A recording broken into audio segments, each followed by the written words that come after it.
Bari form na ei kenyin yo kumapi Ubriu ba don lem ka jing siêu lem Kỳ khôn lung khen na ya pi Kỳ ai y Ha reng kat ka sap ba u blei u ai ha pi Kỳ ba bun pi la de ban ya ra U blei undang yai ker ku ya pi Ha ka jing yai len di jong pi man ka si U blei unda un ker ya pi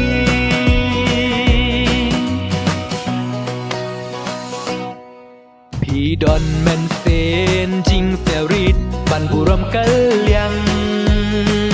Ki baduk barang li pi kloy ban yara Men sen seo lem ya ki wei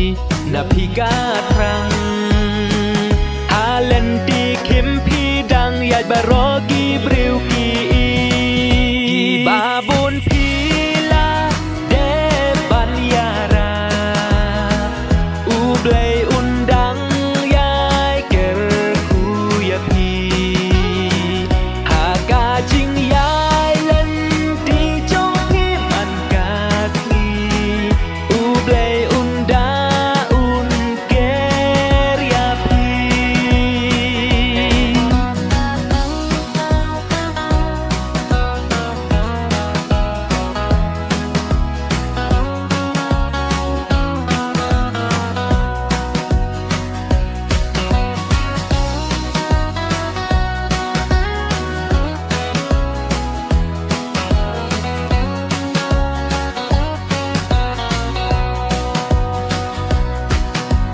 Ki nong ki thao ba bồn pi la yai len di Hành rei mar sin poi ki khna khon lung sam la lok mi ki la ap ya pi Hang ta kam sin ngeu lem pi don Pi la sam da I jing bam ban pen kmen ya ki Ka ba pi ra thum thum sha trong Hang ta ba ro kir khi kik men Namar pi don kasap Hareng kada jing seri